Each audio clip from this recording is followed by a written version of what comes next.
Imagine estar dentro de uma máscara de palhaço, sem conseguir enxergar, respirar, e ela começar a apertar na sua cabeça. Deixa o like e vem ouvir essa história. Mas se você tem claustrofobia, eu recomendo que não. Eu sempre fui uma criança mimada. Meus pais eram ricos e decidiram gastar o dinheiro deles me dando uma infância incrível, já que eu era o filho único. Eu tinha de tudo. Meu quarto de brinquedos era um absurdo. Uma televisão enorme, máquinas de pinball e todos os brinquedos que você pudesse imaginar. Era incrível. Apesar de ter tanta coisa, eu não era uma criança insuportável por causa disso. Posso dizer isso agora, depois de analisar bem a minha infância. Eu adorava dividir aquela imensa coleção de coisas com os meus amigos. Eu dava brinquedos, chamava eles para comer pizza e assistir filmes e no geral era bem generoso. No papel, eu deveria ter sido um riquinho arrogante e mimado, mas por algum motivo, eu não era. Acho que bons genes, talvez. No meu aniversário de 9 anos, chamei vários amigos para minha casa. Meu pai alugou um pula-pula inflável enorme para nós e decorou o quintal com coisas de super-heróis, porque eu estava passando por uma fase intensa disso. Mesas foram montadas com ponches, salgadinhos e petiscos. Pequenas comidas para impedir que a gente reclamasse de fome até o jantar. Balões e faixas estavam amarrados em cada canto. O jeito dos meus pais mostrarem o quanto eu era amado. Uma música tocava em caixas de som enormes que meu pai tinha colocado na varanda dos fundos. Meus amigos e eu corríamos pelo quintal, dançando e brincando enquanto esperávamos nossa vez no pula-pula. Meus avós chegaram algumas horas depois do início da festa, trazendo com eles um presente de festa. Minha avó me contou que tinha comprado aquilo em um bazar de garagem no fim de semana anterior. Era uma cabeça gigante de palhaço. Ela era oca e feita de plástico. Parecia um daqueles brinquedos baratos e estranhos dos anos 90. Algo que tinha sido popular por umas semanas de encalhar nas prateleiras. O rosto era branco, com círculos vermelhos contornando os olhos pintados. Um sorriso estava borrado nos lábios. Um sorriso grande e bobo. Também pintado de vermelho. O nariz era uma esfera bulbosa de plástico, presa de um jeito estranho no rosto, como uma grande bola de chiclete. Enquanto eu virava aquele presente esquisito nas mãos, meu avô me entregou uma coroa dourada de plástico. Ele disse que aquilo era parte do jogo. Vendo a minha confusão, minha avó riu e explicou o que era. Ela disse que eu deveria vestir a cabeça de palhaço enquanto meus amigos tentavam se aproximar escondidos e me coroar. Virei a cabeça de plástico e vi pequenos encaixes serrilhados no topo careca, onde a coroa devia ser colocada. Eu confesso que eu achei aquilo bem sem graça, mas não queria ser mal educado, não com os meus avós. Então, obedientemente, enfiei a cabeça de palhaço por cima da minha. O interior era duro contra as minhas têmporas. Quando ela se acomodou sobre mim, percebi que não conseguia enxergar nada. Uma luz vermelha passava pelo plástico, mas havia uma preocupante ausência de buracos para os olhos. Meu avô riu ao me ver tropeçando pelo quintal, com as mãos estendidas para não bater em nada. Perguntei por que não havia buracos para os olhos, e ele disse que, se houvesse, seria muito fácil para eu ganhar o jogo. Eu teria que confiar nos meus ouvidos para manter meus amigos afastados. Ele disse que o jogo se chamava Coroa e o Palhaço. Eu estava começando a entender as regras. Era como uma versão estranha de colocar o rabo no burro, só que com um palhaço e uma coroa. Meus amigos se juntaram ao redor para me observar, e logo começaram a rir e a me chamar. Minha avó jogou a coroa para um deles e então o jogo começou. Por incrível que pareça, era surpreendentemente divertido. A máscara de plástico ficou quente, mas eu não me importei. Eu estava ocupado demais tentando manter meus amigos longe de mim e a coroa longe da minha cabeça. Depois de uns 20 minutos, ninguém tinha conseguido me pegar. Eu ria e tropeçava pelo quintal, fazendo o máximo para não bater em nada. Meu amigo John estava me chamando, e eu não sabia se ele estava com a coroa ou se só tentava me distrair. Acontece que ele estava tentando me distrair. De repente senti alguma coisa fazer clique sobre a minha cabeça, seguido por uma grande comemoração dos meus amigos. Eu finalmente tinha sido coroado. Sorrindo apesar da derrota, tentei tirar aquela cabeça grande de plástico. mas percebi que não conseguia. O buraco do pescoço parecia ter ficado menor, apertando sobre o meu queixo e mordendo a minha pele. Tentei puxar com mais força, tentando não entrar em pânico. O ar dentro da minha cabeça parecia pesado. Que diabos era aquilo?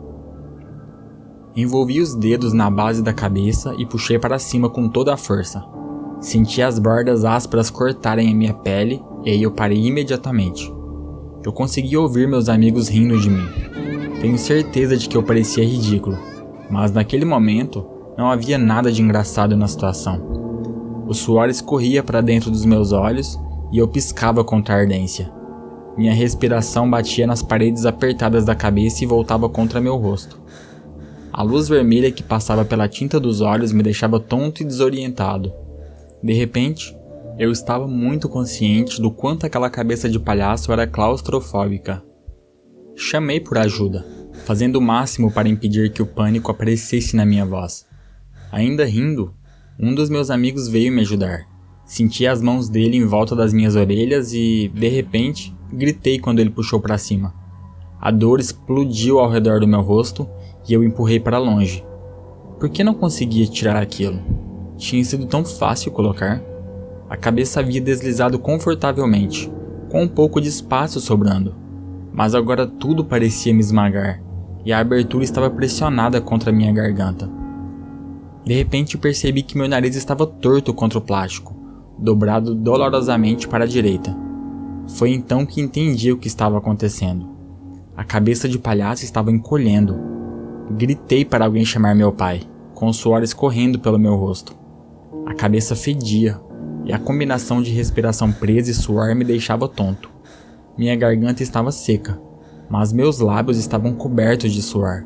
Senti os dedos ardentes da claustrofobia se fecharem ao redor da minha mente. A cabeça apertou um pouco mais. Gritei mais uma vez pelo meu pai, minha visão bloqueada pela cabeça. De repente, ouvi a voz dele na minha frente e senti suas mãos passando pela superfície externa da minha prisão. Em questão de segundos, a voz dele mudou de diversão para preocupação, e isso me deixou mais assustado ainda. Tentei puxar a cabeça outra vez, gritando dentro da cúpula de plástico, explicando que ela estava ficando cada vez mais apertada. Meu pai ouviu o pânico na minha voz, e senti quando ele tentou, inutilmente, remover aquela fonte de agonia. Os dedos dele percorreram a abertura agora comprimida na parte de baixo.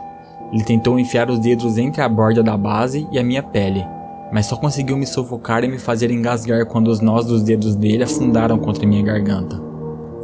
A cabeça de palhaço apertou mais ainda na minha cabeça. Eu arquejei e caí de joelhos. O calor e a falta de oxigênio fazia tudo girar.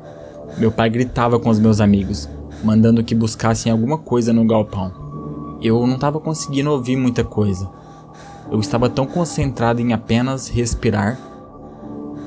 Minha cabeça latejava enquanto o plástico duro comprimia meu crânio como uma uva prestes a estourar.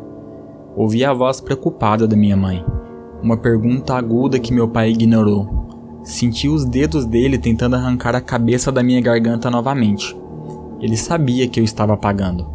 O pânico quebrou a voz dele enquanto gritava para meus amigos que se apressassem. Os dedos dele voltaram para minha garganta, cavando desesperadamente, tentando me dar algum tipo de alívio. Eu estava ajoelhado diante dele, balançando levemente e puxando aquele ar quente e fedorento para dentro dos meus pulmões. Meu pai tentou enfiar a mão mais fundo e senti meu reflexo de vômito ser acionado. Meu estômago revirou e tive uma ânsia seca dentro do plástico quente. Meu corpo se contraiu e senti outra onda vindo. Tentei lutar contra ela, mas era como tentar parar um trem. Então eu vomitei dentro da máscara. Refrigerante e salgadinhos regurgitados jorraram para dentro daquele espaço apertado. Tentei respirar e só o cheiro já trouxe outra golfada saindo violentamente dos meus lábios. Aquilo se espalhou pelo meu rosto, encheu meus ouvidos, a bile quente batendo contra minha pele sem ter para onde ir. Estava presa dentro da cabeça junto comigo, e eu estava me afogando nela. O vômito chegou um pouco acima das minhas narinas, uma linha amarela viscosa logo abaixo dos meus olhos.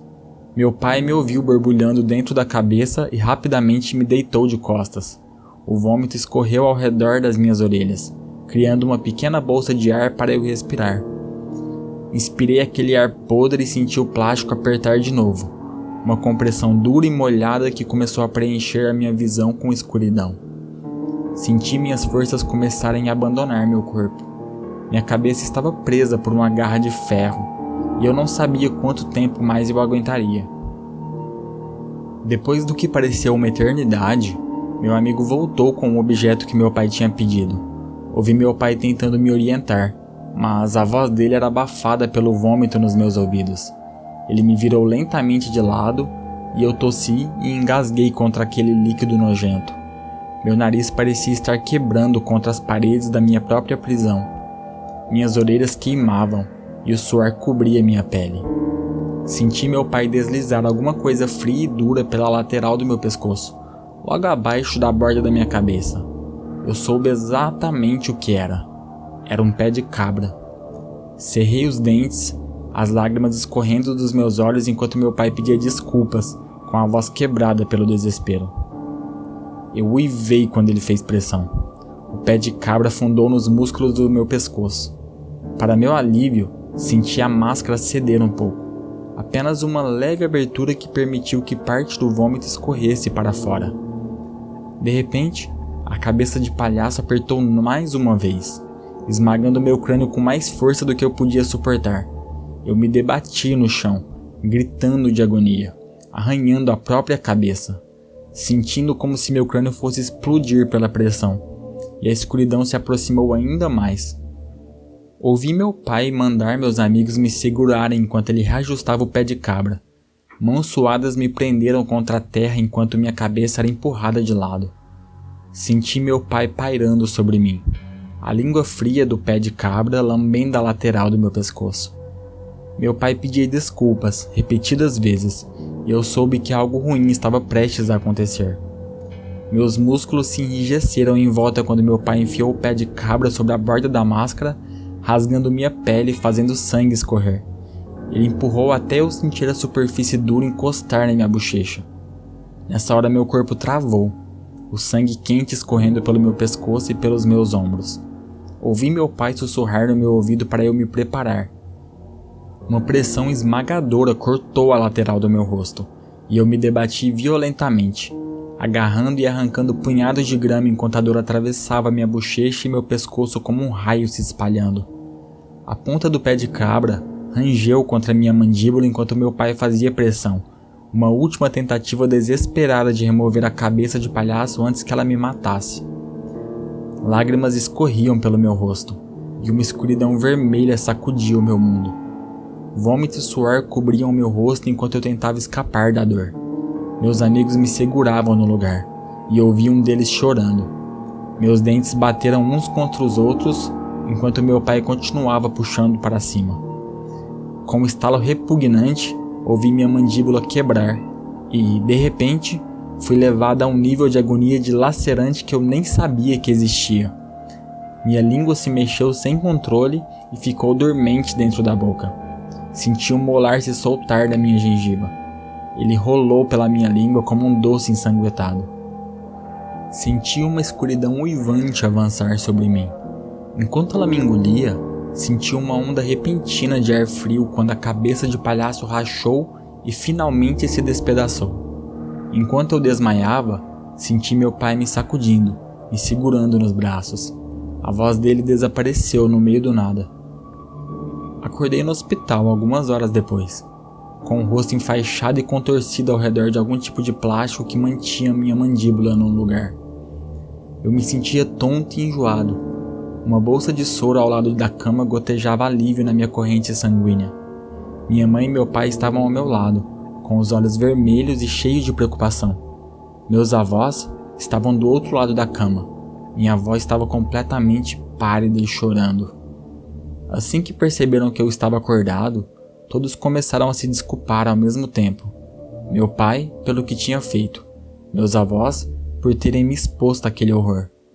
As vozes deles se misturaram em um único murmúrio e deixei meus olhos se fecharem mais uma vez. Os remédios correndo pelo meu corpo me embalavam em um sono confortável. Pensando naquele dia, ainda consigo sentir aquela horrível cabeça de palhaço, o cheiro dela, o jeito como a luz passava pelo plástico, o peso dela repousando sobre meu crânio. Hoje parece uma piada doentia. Todos esses anos depois, agora que me recuperei do acontecimento, não consigo evitar uma espécie de diversão repugnante. Porque, veja bem, minha mandíbula nunca cicatrizou direito, e há tecido cicatricial retorcido ao longo da minha bochecha, onde o pé de cabra me cortou. Minha mandíbula permanece em um constante estado de humor torto, como um doloroso meio sorriso. E, combinado com a cicatriz que se estende a partir dos meus lábios, bem, alguns diriam que eu pareço um pouco um palhaço. Cara, eu sei que essa é uma história meio boba assim em relação a coisas que podem ser muito cabreiras, mas quando eu li ela a primeira vez, foi me dando um negócio ruim, saca? Acho que é porque é uma criança, né, e a gente não espera isso. E agora que eu li mais algumas vezes pra poder gravar, eu fiquei com a mesma sensação, cara, isso é horrível.